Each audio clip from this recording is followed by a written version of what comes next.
Are you looking for a lens that can do pretty much everything and that doesn't break the bank and that's lightweight and compact? If so, then you are watching just the right video.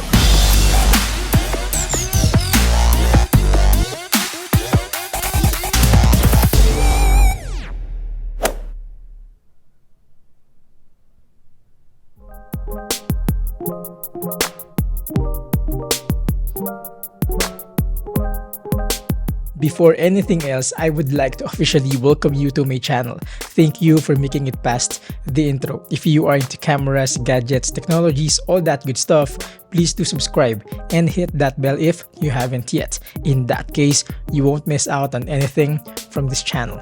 By the way, shout out to Sigma Philippines for making this video possible.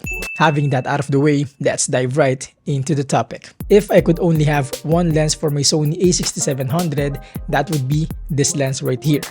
This is the Sigma 18 to 50mm f 2.8, and I am positive that by the end of this video, all the confusions and hesitations will be gone, like for real.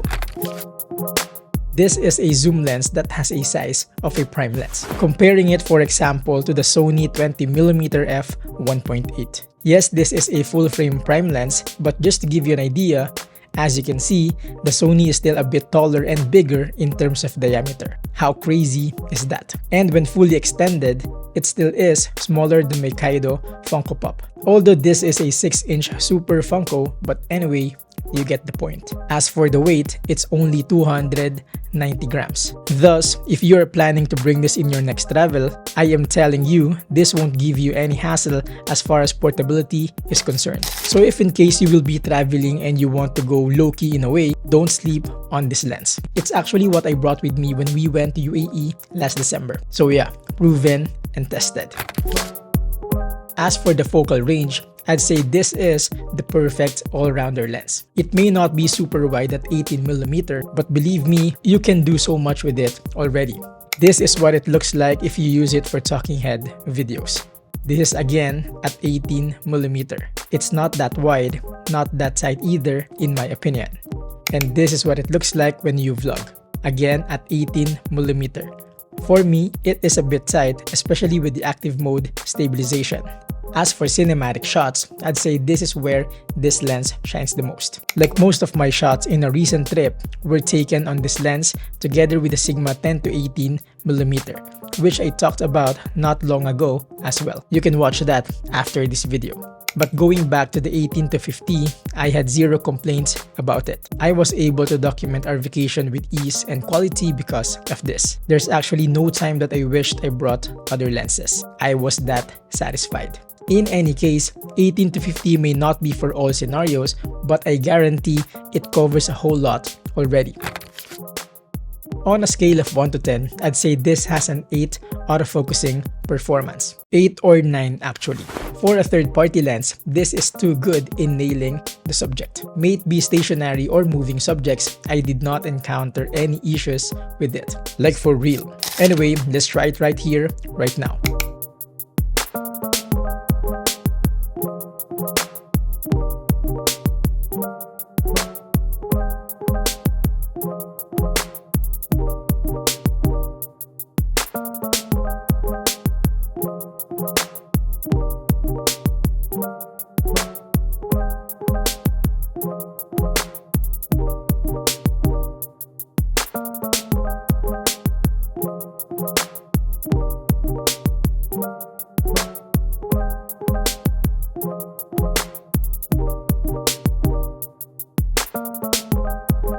Like I said, this is just too good for a third-party lens. Good job, Sigma.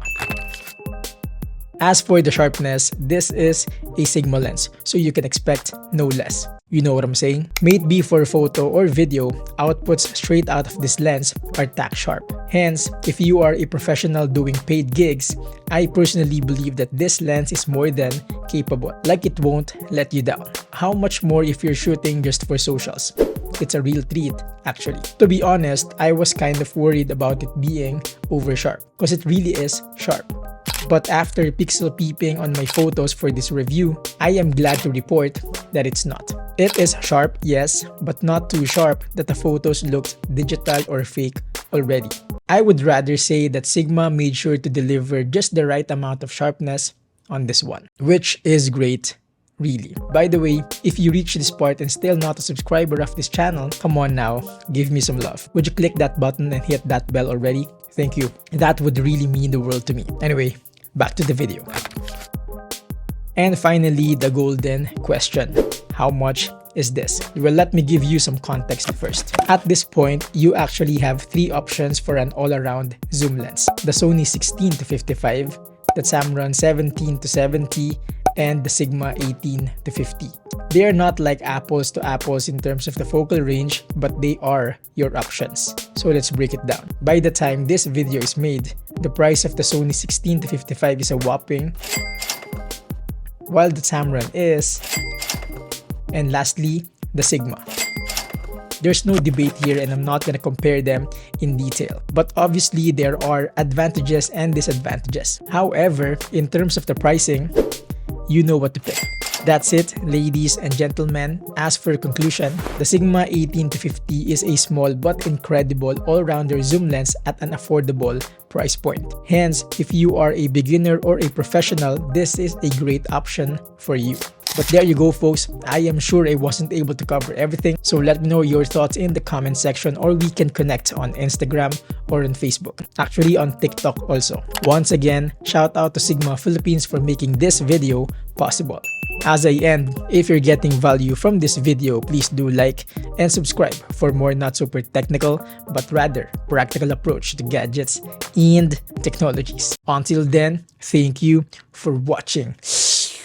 By the way, I forgot to mention that this has an amazing minimum focusing distance. What do I mean by that? Minimum focusing distance is the closest distance of the subject from the sensor of the camera at which it can still nail a perfect focus. And guess what? This has a minimum focusing distance of 0.121 to 0.3 meter. Just for you to have an idea, that's very, very close to the subject.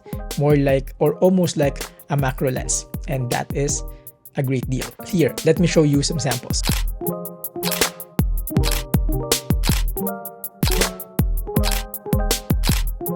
See, amazing minimum focusing distance. Anyway,